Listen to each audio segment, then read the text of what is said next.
सध्या पूर्ण जळगाव जिल्ह्यामध्ये माननीय पोलीस अधीक्षक जळगाव यांच्या मार्गदर्शनाखाली कॉम्बिंग ऑपरेशन्स सुरू आहेत. अलीकडच्या काळामध्येच जळगाव शहर, भुसावळ शहर तसंच मुक्ताईनगर भागामध्ये जे ड्रॉपिंगच्या केसेस होतात त्याच्याबद्दलसुद्धा एस पी साहेबांच्या मार्गदर्शनाखाली मोठ्या प्रमाणात कॉम्बिंग ऑपरेशन झालेले आहेत आणि त्याच्यामधून खूप मोठ्या प्रमाणात जे रेकॉर्डवरचे आरोपी आहेत त्यांच्यावर कारवाई करण्यात आलेली आहे. त्याच प्रकारे त्याच धर्तीवर एस पी साहेबांच्या मार्गदर्शनाखाली चाळीसगाव शहरामध्ये सुद्धा आम्ही हे कॉम्बिंग ऑपरेशनचं आयोजन केलं होतं. तर रात्री जळगाव जिल्ह्यामधून जळगावकडून आपल्याला 3 RCBचे पथक मिळालेले होते. स्थानिक पोलीस शाखेचं पथक मदतीला मिळालेलं होतं आणि पोलीस स्टेशनचा सर्व स्टाफ आणि जळगाव डिव्हिजनमधले जळगाव डिवायसच्या अधिपत्याखाली असलेले जे पोलीस स्टेशन आहेत त्या पोलीस स्टेशनचे सर्व स्टाफ असं सगळ्यांनी मिळून रात्री 2 वाजता सर्वांना इथं बोलवून ब्रीफिंग करून आपण 3 वाजता हे ऑपरेशन सुरू केलेलं होतं. याच्यामध्ये मुख्य उद्देश होता की जे सर्व रेकॉर्डवरचे जे आरोपी आहेत ज्यांनी वेगवेगळ्या प्रकारचे गुन्हे वेळोवेळी केलेले आहेत आणि प्रतिबंधात्मक कारवाई करूनसुद्धा बरेच जण त्याच्यातले गुन्हे करत आहेत, आणखीनसुद्धा ॲक्टिव्ह आहेत, त्यांना ताब्यात घेणे, त्यांचे जे डिटेल्स आहेत करंट डिटेल्स त्यांचे कम्युनिकेशनसाठीचे वगैरे ते आपण अपडेट करणे आणि काही संशयास्पद जर आपल्याला मिळालं तर त्याबाबतची कारवाई करणे.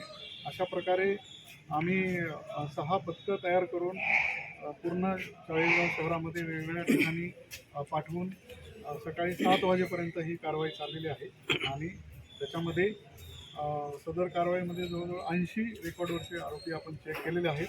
त्याच्यापैकी 44 रेकॉर्डवरचे गुन्हेगार आपल्याला मिळून आले आणि त्यांना पोलीस स्टेशनला आणून त्यांची माहिती अपडेट करण्यात आलेली आहे.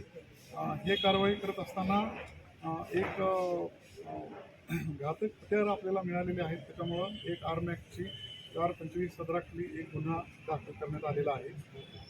महाराष्ट्र पोलीस अधिनियम 124 प्रमाणे एक कारवाई झालेली. त्याच्यामध्ये एक वॅगनर गाडी, एक ऑडी आणि एक वर्ना गाडी अशा 39 लाख रुपयांच्या 3 वाहनं आपण डिटेन केलेली आहेत.